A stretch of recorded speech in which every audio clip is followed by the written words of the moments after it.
The Roush Stage 2 suspension kit that we have here today is going to be a complete turnkey package for all 2005 to 2010 GT owners looking to not only improve your appearance, but more importantly, your handling performance through a few key components. Now, this kit will include a brand new set of sway bars, both front and rear, non-adjustable dampers, and lowering springs, which will drop your car an even 1 inch on all 4 corners, making for a subtle but slightly more aggressive look, all for right around that $1,500 to $1,600 price point.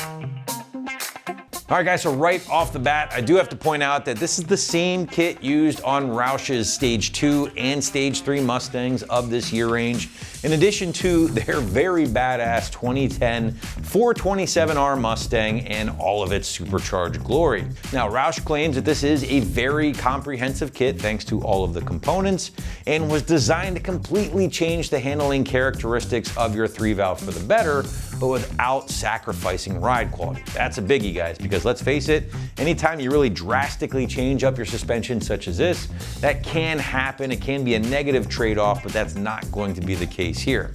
Another feature I really dig is that this takes all of the guesswork out of suspension. Sometimes people kind of cut and paste different suspension components, hoping they work well in unison, but that doesn't always happen. Again, Roush engineered this kit to work flawlessly with all of the components included, and that again is going to take the guesswork out of it for any 3-valve GT owner. All right guys, let's move into construction and start breaking down some of the individual components here. First things first, let's talk lowering springs. Now, these are the Roush Progressive Rate lowering springs. Again, they will lower the car 1 inch on all 4 corners, which admittedly is a pretty mild drop, all things considered, but it still will dig into that factory wheel gap ever so slightly, making for a more, I would say, aggressive appearance, but without slamming the car to the ground. And these are going to be a very important part of maintaining a good ride quality. Now, helping keep ride quality up and the bounce down is the fact that Roush has paired up these progressive lowering springs with their track-inspired non-adjustable dampers, both front and rear. Now, together, springs and dampers will help provide a little bit more stiffness and stability for your 3-valve, helping to reduce body roll, especially when paired up with the third and final component, which are the Roush anti-roll bars. Now, these bars do include a tubular 35mm front bar here, that's the big boy, in addition to a 26mm rear bar, both non-adjustable. Now, sway bars or anti-roll bars, as the name implies, is a great way to take some of that excess body roll out of the car, and it's one of those modifications that is immediately noticeable the moment they are installed and you attack your first turn. Now, when paired with the rest of the components in this Stage 2 kit, the difference in handling and overall performance should be pretty staggering, especially with a decent set of tires on your car. And again, especially if you're replacing old, worn out components, which, let's face it, on these cars, they're approaching 20 years old by now. So if you're ditching your stock components for the first time with this kit, well, you're in for a very pleasant surprise. All right guys, price point for the all-inclusive Roush Stage 2 kit is gonna live around that $1,500 to $1,600 ballpark, give or take, which for a kit this complete, I would say is pretty fair overall. In fact, I'd argue it would be hard to make this much of an impact to your car's performance for less, while also improving your appearance and ride height at the same time. All right, moving into our installation portion of today's video, site's gonna call this a solid 2 out of 3 wrenches on the difficulty meter, taking you at least 6 hours or so to complete from start to finish. There is a lot of work involved here, but it's not necessarily back-breaking stuff, right? You're simply just removing the factory components and installing the new components in reverse order. And now to give you a better idea of just how this might all look in the garage or driveway at home, we're actually gonna throw it to an AM customer for a detailed walkthrough and tool breakdown. All right, tools you're going to need for the project is a 3/8" ratchet, a 5/16 socket, 10mm socket, 14mm socket, and also recommend that you might want to utilize deep sockets for those. We did use some that were not deep sockets, but they tend to be the best. We have a 1/2" ratchet with a 13mm socket, a 15mm, an 18mm socket, a 19mm, and a 21mm socket. You'll also need a 14mm wrench, an 18mm wrench, a 19mm, and a 22mm wrench. You'll need an adjustable wrench, or what we like to call a monkey wrench or a crescent wrench. You'll need a panel removal tool, and you'll also need a couple of extensions for your project. For the sockets, always helpful to have a hammer, and if you have it, an impact tool. That'll be save you a lot of time and a lot of injury and muscle use to help you out. One other thing is a T40 Torx bit that you're going to need as well. All right, today we're going to start with replacing the suspension of a 2005 to 2010 Mustang. We purchased the Roush Stage 2 suspension kit, and we're going to start with removing the tire. We have already jacked up the car, and we're ready to go with it as soon as we get the tire taken off.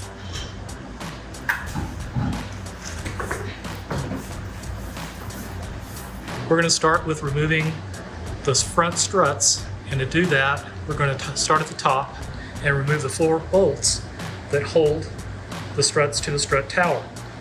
We're going to remove 3 bolts and loosen the 4th one to hold the strut tower in place.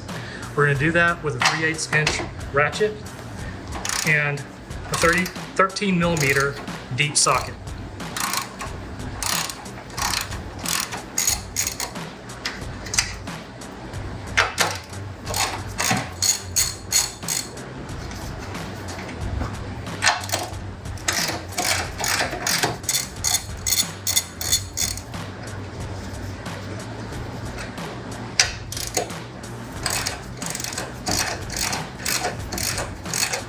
Again, we want to just leave the last bolt loosened, but leave it on there.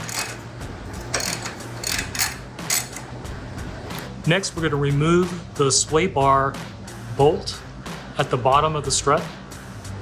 To do that, we're going to utilize a 1/2 inch ratchet with a 15 millimeter deep socket, as well as an 18 millimeter wrench. Now this is on really tight, especially for some of these cars that are 2005 to 2010. So you're going to have to fight with this one for a little bit. Now as we move in, we're going to put our wrenches on.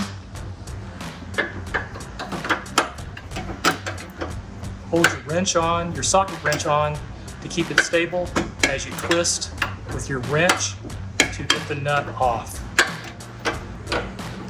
Use of a little penetrating oil goes a long way. We started this without it and quickly realized we needed some, so remember to have that handy.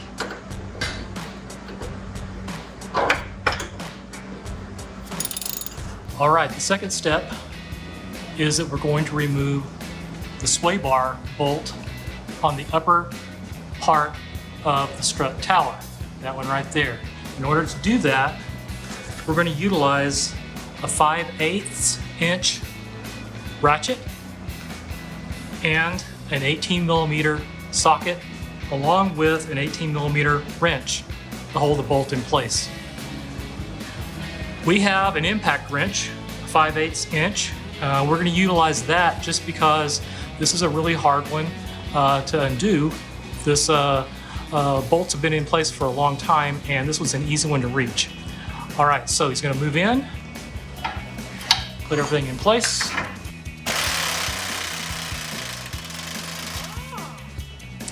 Easy as that. Okay, after we remove the sway bar, we're going to take off a bolt that holds the brake line, and we're going to pop the tab off the ABS line to get it out of the way. In order to do that, we're going to use a 1/2 inch ratchet with a small extension and a 10 millimeter socket. We'll also use a little tool here to pry that tab off. All right, now we're going to be going in and we're going to take the bolt off right here and pop the tab right down there.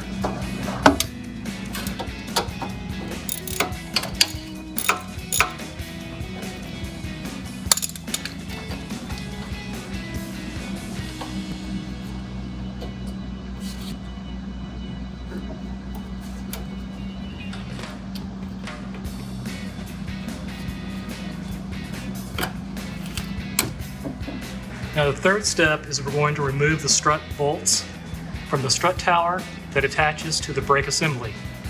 What we're going to do is remove this top one, and then there's a bottom one each, and they have a retaining nut, so you will only have to use your ratchet. In order to do this, we're going to use a 5/8 inch ratchet and an 18mm deep socket. Now, you can use the ratchet, but we have the impact tool, and it's going to make the job a lot more easy. First things first, we're going to put the jack under the brake assembly to support the strut. To do that, just a little bit. Don't jack the car up with it.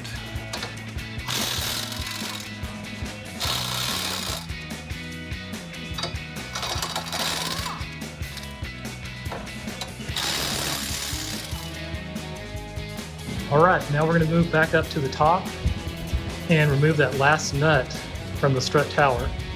And in order to do that, we're going to get our ratchet as well as a 13mm socket.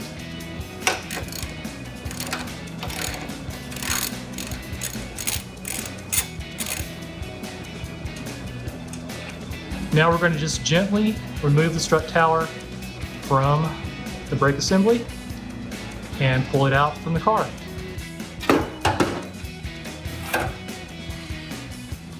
All right, we're going to have to reutilize the coil hat assembly from the original strut tower, and that is this part right up here.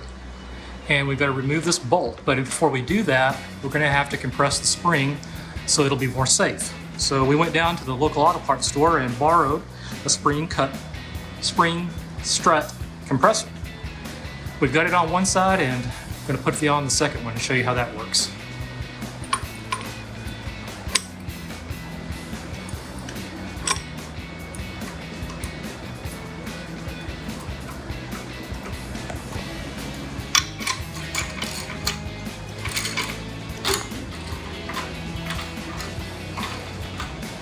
All right, it looks like we've got the spring compressed enough in order to remove the coil hat assembly. And in order to do that, you're going to need a 13/16 socket. And you can use it with a ratchet, but we're gonna put it on our impact gun just to make it a little bit more easy to get off.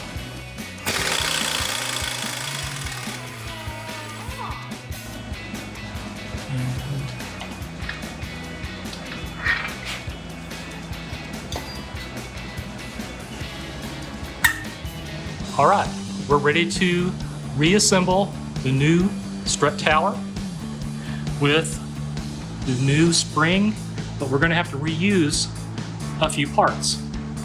As mentioned earlier, we're gonna have to reutilize the coil hat assembly, as well as the joust bumper and the dust boot. Now we had to take those off of the old OEM part, and we cleaned them up as best we could. We inspected them, so it's very important to check them out and make sure that they're in good shape to be reused. One thing to make sure that we do is once we get the spring on the coil hat assembly, there's a little notch right there. And we want that to be in the same spot as the connections to the brake assembly. So that is something we need to take note of, and it does move, it does twist, so you can get that maneuvered around whenever you are putting it in place. Another thing we want to make note of is to make sure we get the spring seated into the strut tower right in here very, very nicely. Okay? All right, so we're going to start. We're going to put the joust bumper on first, followed by the dust boot cover,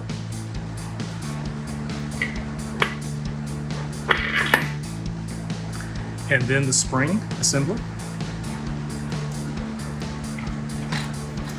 Note how he is making sure that it's seated in right there, right in that area. Very good. Awesome. And now the last piece is to put in the coil hat assembly.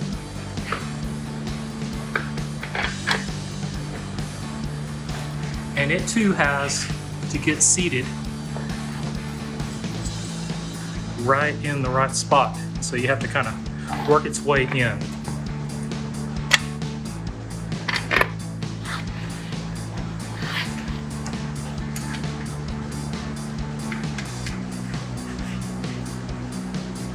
From here, we're just double checking, making sure everything is in place. And we're going to start working to put that down. Now that the strut tower is all assembled, we're going to get ready to put it back up into the car. And we do everything that we did. We were taking it out in the opposite way. So here we go.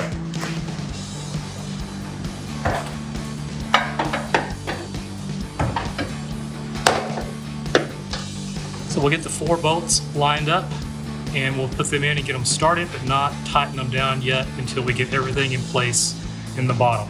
All right, so now we're going to put the brake assembly into the bottom of the strut. Lining up the holes.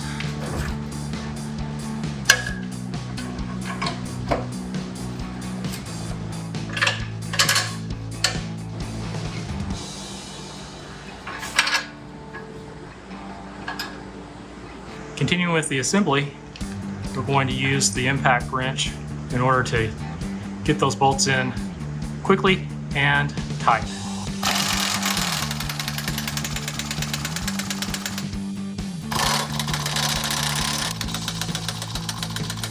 Next, we're going to reinstall the bolt that holds the brake line and the tab that holds the ABS right in here. We started the bolt already.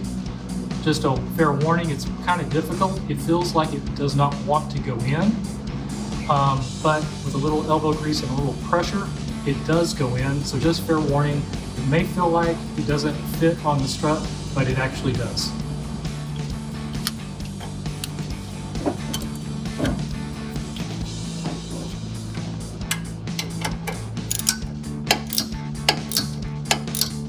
All right, now that everything is in place down at the bottom, we want to double check and make sure all of our bolts are tight.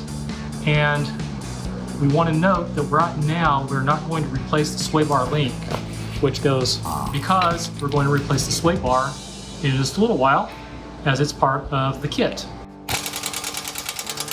And don't forget to tighten up the 4 bolts on top.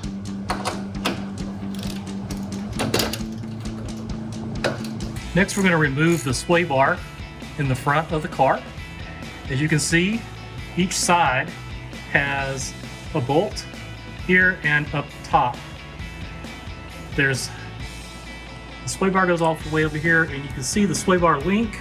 We kept it off, and it's just going to come out along with the sway bar when we take it off. But there's one here, and as we move on over to this side, there's one here and a bolt up here, and it should just slide right out.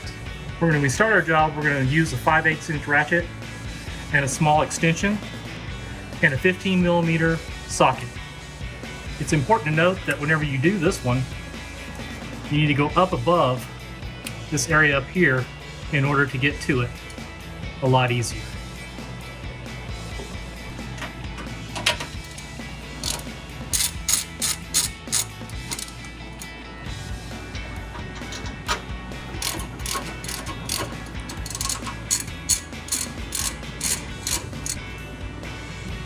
Now just repeat this on the other side. All right, we're ready to remove the sway bar. We've got the nuts off and we're ready to remove the sway bar. And just kind of pull back, pull down, and it kind of comes on out through the front. As you can see, the sway bar links are still attached. All right, we're going to remove the sway bar links from the sway bar. We've done it on the other side and we're about to do this side. We're utilizing an impact wrench with an 18mm socket and an 18mm wrench to hold it in place. Now we have new sway bar links and we're not going to reuse these old ones, but we're going to take them off just so we can make a good comparison between the two, the old stock sway bar and the new Roush sway bar. All right, on the front sway bar, we're going to have to reuse the stock metal bracket, and they're very easy to come off. You just take them off of the old rubber bushing. They just pop right off like that. Don't worry about the old bushing because Roush has provided new ones. They're right here. Very nice. And they provide a little bit of grease because we're going to have to grease them up on the inside here to get them onto the new sway bar. All right, we're going to grease the rubber bushings that are provided by Roush, and you just grease the inside with the lubricant grease that was provided. Recommend using some rubber gloves just to keep your hands a little bit cleaner, although we have been getting pretty dirty anyway. What's kind of cool about these is that they open up and you can just kind of latch them on very easily. Just kind of spin it a couple of times and get that on there real good, and it should work out pretty nicely. And it faces down. This one here we want to show how it opens up. Very easy like that. So it's very easy to get onto the sway bar.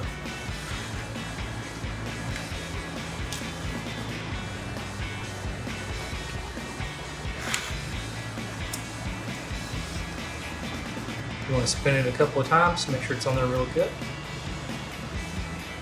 There you go. In the middle brackets, they go right on, facing like that. Very simple. All right, we're going to go ahead and put the sway bar links on the sway bar and assemble that from the outside before we put it actually on the car. And very simple. Just insert the sway bar link on the outside and attach.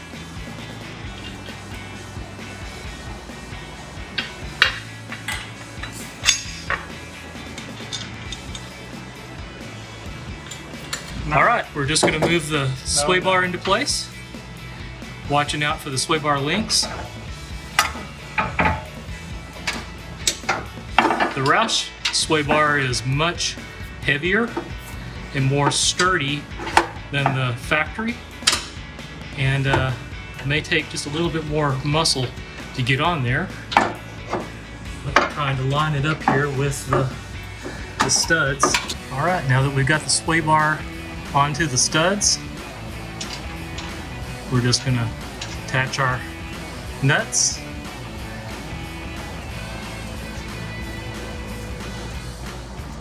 To keep them in place.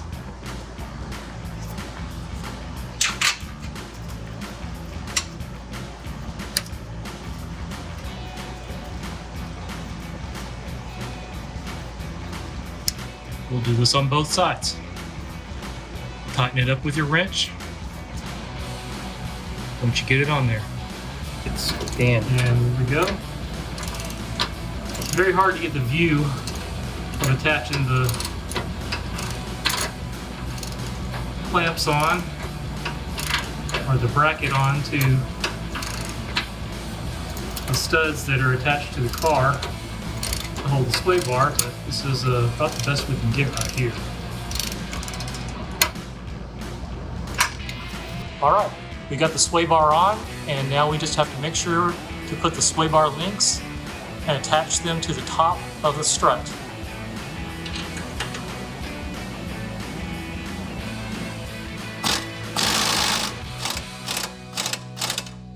All right, now that we've got the car jacked up, on jack stands, and the rear wheels off, we're going to move to the trunk and take off the bolts that hold the shocks in place. In order to do that, it's really actually very simple.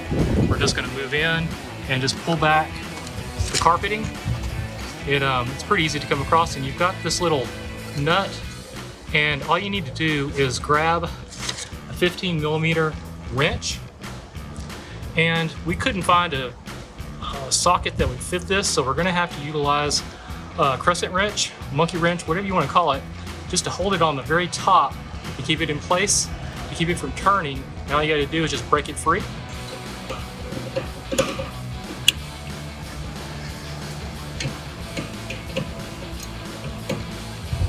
Once you get it broken free, it will very easily unscrew come off.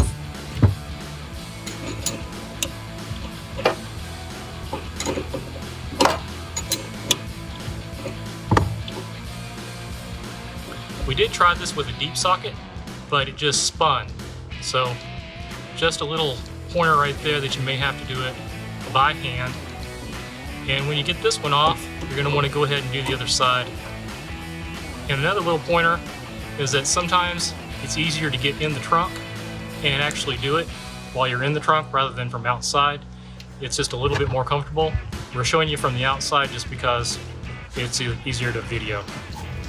Next, we're going to remove the two brackets that hold the sway bar. These are right here. There's a nut right here, and there's one right on the other side. We're going to do this with a 15mm deep socket, and we're going to have to remove both bolts. And as soon as we do that, we're going to remove the bolt that holds the shock in place down here. That's also a 15mm deep socket. We're only going to do these by hand because they're not too hard to get off.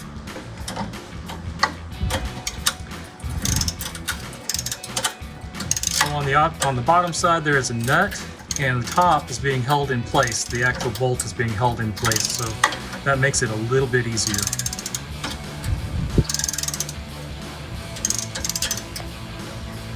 And if you notice with the bolt and the nut with the shock at the bottom, it's going to be held in place as well.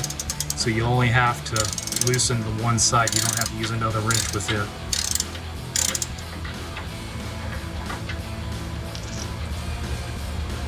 And moving up to the one up there, get the other side for that bracket. Moving to the lower bolt on the shock.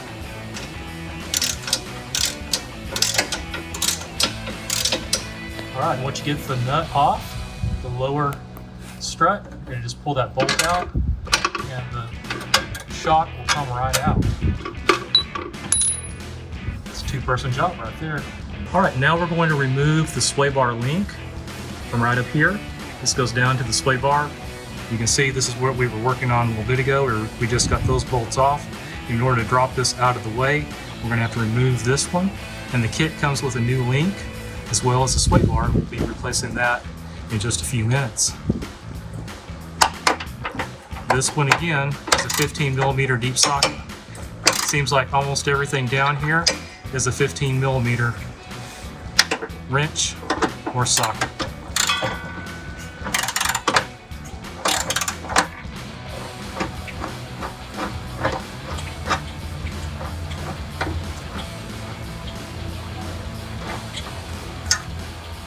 Be sure and remove both sides of the sway bar and place a jack in the middle to hold the axle in place so you can gently lower it down and remove the springs. All right, and we're removing the sway bar. A little extra help there, make sure it doesn't fall. All right, you can see the two shocks. One is the stock shock that came with the Mustang, and the other one is the new Roush shock. If you can see here at the very end, Roush does not provide the little rubber bushing, so it says in the instructions to just unscrew this one and replace it. So that's what we're going to do. It just unscrews, comes off. We're going to clean it up a little bit, and we're going to put it on the Roush shock before we put it onto the car. All right, these just, like I said, just screw right off, and then you pull it off the old shock. And what we did is we cleaned it, and then we're just going to screw it back onto the new one, hold it in place. And surprisingly enough, these rubber bushings were in pretty good shape. So I guess it's not so bad to have to reuse a few parts when we're reinstalling the new Roush equipment. Next, we're going to remove the Joust bumper bracket to remove the old Joust bumper and replace it with the Roush bumper. This is the Roush bumper right here. And we went to just touch the thing, and ours was pretty old and flimsy, and it just broke right off. So good thing Roush provided that bumper. Anyway, this is a kind of a tricky one. I'm not sure what this is called, but you got to use one of these in order to get into this right here. Now I will describe and say that is marked as a CR-VT40, but it's a little star pattern, look like that, and you just have to put it in your tool and stick it in here and take the bracket out.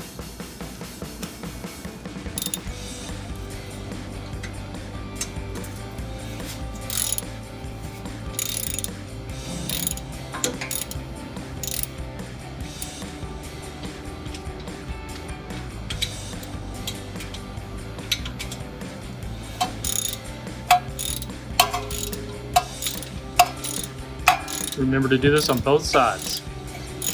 All right, we're gonna lower our jack in order to lower the axle to free out the springs to get them out to replace them. All right, now that we've moved our jack down a little bit, we're gonna just have to pull down on the rotor and kind of pulls the axle down and allows us access to the spring in order for it to pop out. Just pull down and it pops right out just like that. All right, we're going to install the spring on the back rear, and you want to make sure that the tighter winding spring, the top right there, is facing to the top and goes into the install that way. And we're going to just put it together the way we took it out. We're going to push down on the rotor here in order to clear a little space for it to sit on, just like that. Be sure and do this on the other side. Okay, we've got the new Roush joust bumper, and we're going to attach it to the bracket. And it's real simple. It just kind of just pops right into it, and then we're going to place it back onto the mount on the car and screw it in.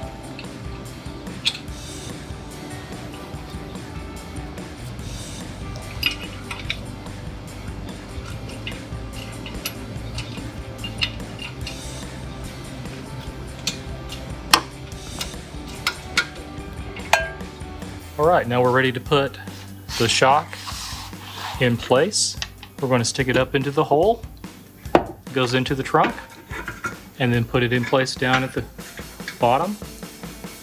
We're going to put the bolt in at the bottom first, get it all lined up.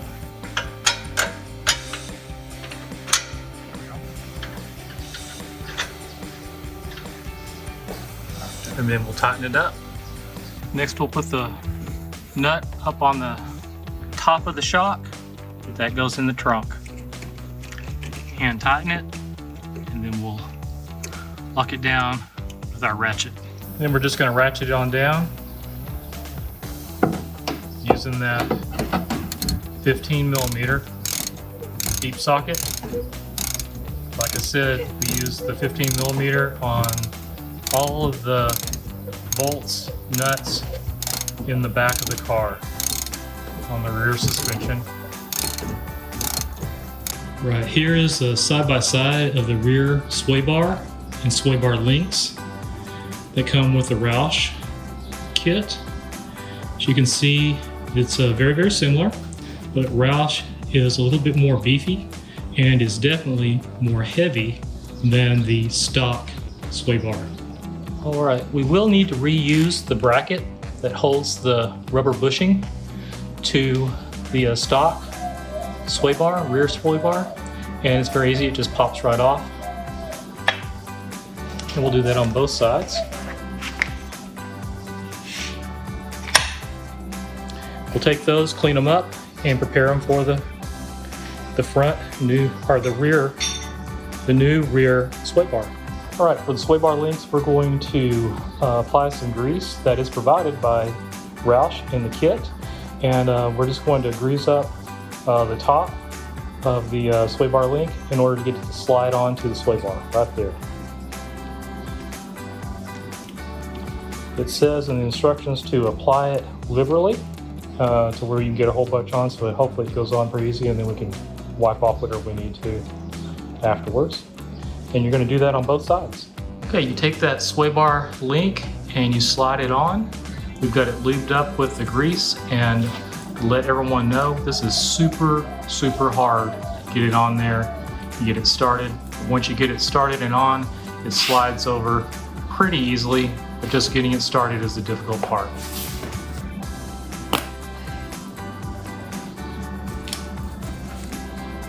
And you just kind of work its way on down to get it in place.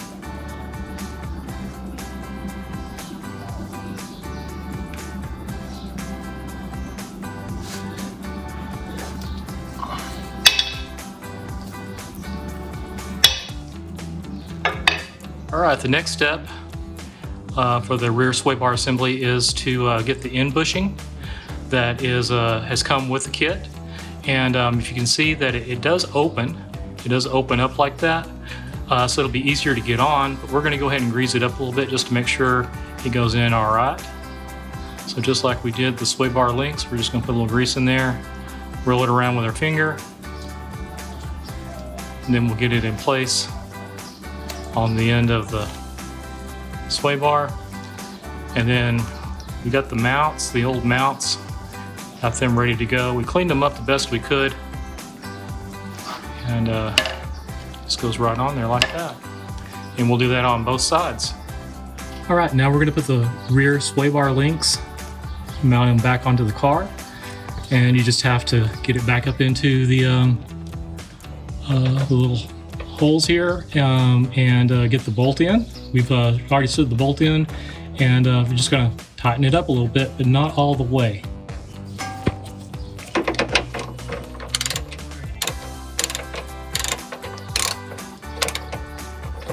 All right, we're going to put our end bushings on using the stock bracket, and they just got to line it up with the bolts that are attached to the car, and put the nuts on. One on top and one on the bottom. All right, guys, wrapping things up here today. Again, if you are looking to drastically improve your 3 valves handling performance using a very comprehensive kit from an industry legend, well then be sure to check out the Stage 2 suspension kit from Roush, available right here at AmericanMuscle.com.